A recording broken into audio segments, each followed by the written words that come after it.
the teen librarian at the Scott County Public Library in Georgetown, Kentucky, and I am here today with some teen book bites.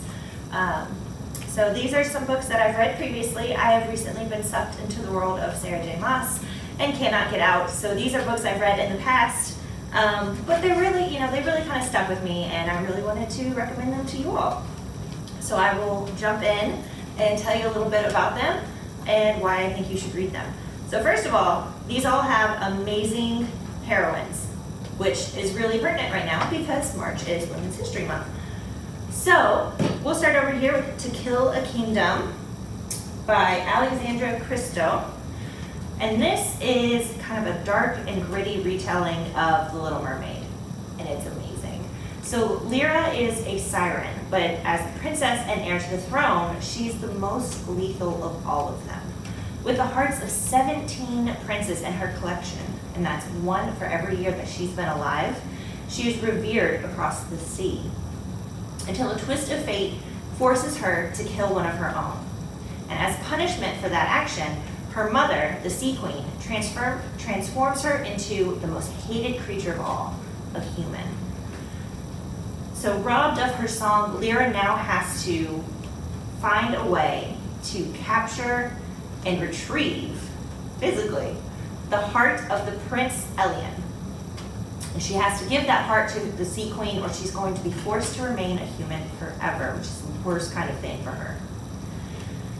And as far as Prince Elian goes, the sea is the only place he calls home, despite being the heir to the world's largest kingdom and the most powerful one. He loves to travel the sea, but more than that, he hunts sirens. He hunts them and forces them to pay with their lives for the lives that they take. When he rescues a drowning woman from the ocean, he kind of knows there's more than what meets the eye.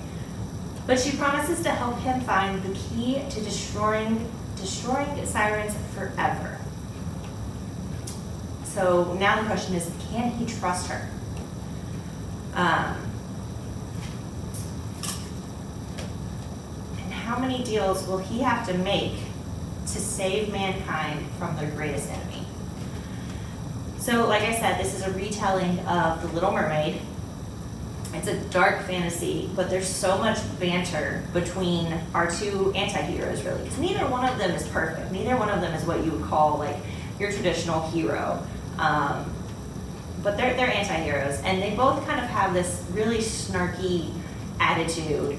And they don't like each other at first. So it's really fun to kind of watch their friendship develop and then see if maybe there's something more towards the end.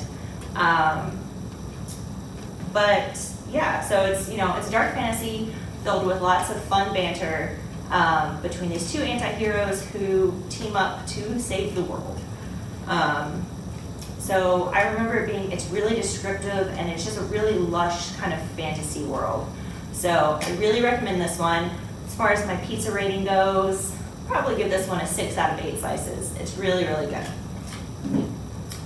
And of course, it's a fairy tale retelling, which I love. So can't go wrong with that. So we'll come here to A Great and Terrible Beauty by Libba Bray. So it's 1895, and after the suicide of her mother, 16-year-old Gemma Doyle is shipped off from the only life she knows in India to attend Spence, a proper boarding school in England. And that is just a death sentence to her, because growing up in India, she had so much freedom. She could run and play and stay outside in the sun all day, and she just knows that she won't be able to do that. So she arrives, she's lonely, she's guilt-ridden, and she's kind of all of a sudden prone to visions of the future that kind of have an uncomfortable habit of coming true. So needless to say, Gemma's reception at Spence is kind of chilly. To make things worse, she's been followed by a mysterious young Indian man, a man sent to watch her. But why? Sent by who? What is her destiny? And what will her entanglement with Spence's most powerful girls and their foray into the spiritual world lead to? So there's a lot going on in this, and it's, just enthralling, and you just kind of want to dive into the world. I would say this is kind of a gothic historical fantasy. There's a lot of girl power, and it's really, at the end of it, it's just an adventure. It's kind of coming into your own, finding out who you are, what you're willing to stand for, and it's really just kick butt girl power. I love it. This is the first book in a trilogy. And all three are delightful, and they just kind of suck you in. You just want to fall into the world. So as far as my pizza rating scales, I will give this one a 7 out of 8 slices. It is really, really good. I do feel like it does take a little bit to get into, so just give it some time, but I promise it's so good, guys. So, so good. All right, so my next book is kind of a little bit of a twist, still fantasy, but it's a little bit more almost science fiction. Yeah, it has some elements of it. So this is Passenger by Alexandra Bracken, and she also, I believe, wrote the Darkest Minds series. That's what it is. So this is the story of Etta Spencer. And in one devastating night, violin prodigy Etta Spencer loses everything she knows and loves. Thrust into an unfamiliar world by a stranger with a dangerous agenda, Etta is certain of only one thing. She's traveled not just miles, but years from home. Not to mention, she's inherited a legacy she knows nothing about from a family she's never even heard of until now. So Etta joins up with Nicholas, who is kind of a pirate captain, or on his way to becoming a pirate captain, to track down this mysterious stolen object that Etta has been tasked to find by the powerful Ironwood family. And they both kind of have some issues with that. Apparently Etta is kind of supposed to be a part of this Ironwood family, but she's never heard of them before. And Nicholas is he's familiar with the Ironwoods. He doesn't really care for them. He has some issues with them, to say the least.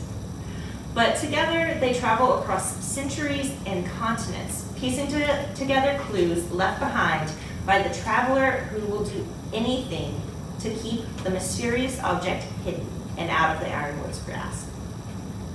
So this is a really high-stakes adventure, because not only does Etta need to, find this object so that the Ironwoods will send her home, but Nicholas has his own stakes in it as well, and they're being chased, they're being shot at. It's incredible how much energy and adventure there is in there.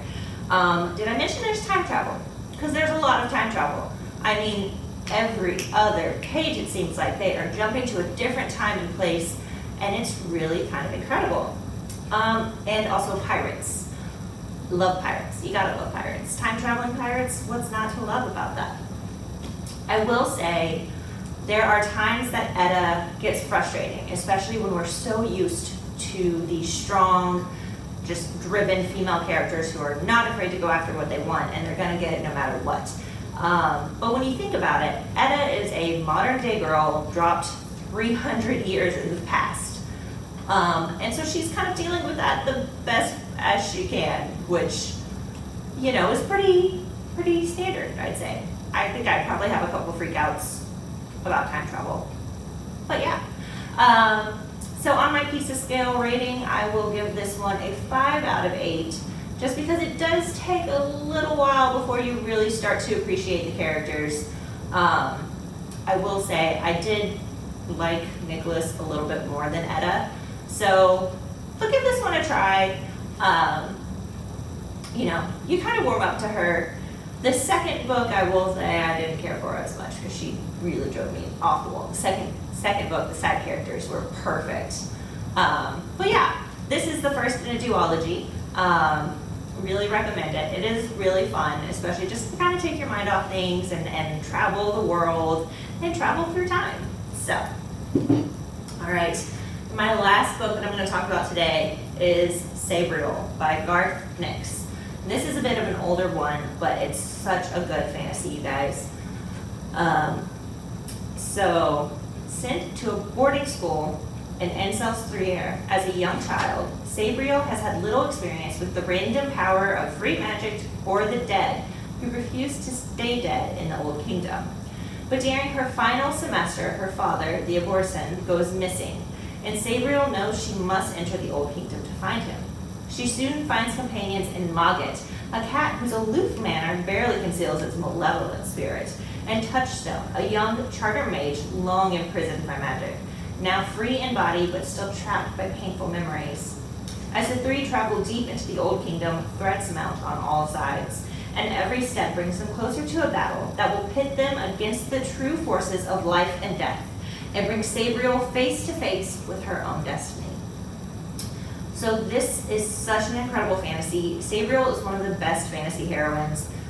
She's strong, she's really intriguing, she's just all around cool. She knows her way around a sword, she knows, she's learning her magic, and she's just really cool, you guys. And then Touchstone and Mogget each kind of lend this crazy balance to the trio as they travel through the world, which, by the way, the world building in this is A+, and the magic system is an A++. It's incredible. There's so many details and so many kind of rules that become unveiled to the reader as you follow Sabrel's adventure. And it's really good. It's the first book in a trilogy, although I think there's also kind of a spin-off novel as well. And Garth Nix is just an incredible master of fantasy. So I really recommend Sabrel. It's been a while since I read it, but I honestly kind of want to read it again. So let me know if you read it. I would love to hear from you guys and see what you guys think. And if you have any questions about anything, you can always reach me at my email. It's lauren@scottpublib.org. And if you have any questions about any events or anything, don't be afraid to check out our website, scottpublib.org, and check out the Teen Services page as well. We post lots of, blog posts, some activities, quizzes, just kind of announcements to let you guys know what's going on. All right, so that's what I have for you today. Thanks for joining me for our Teen Book Bites installment, and I will see you guys next time.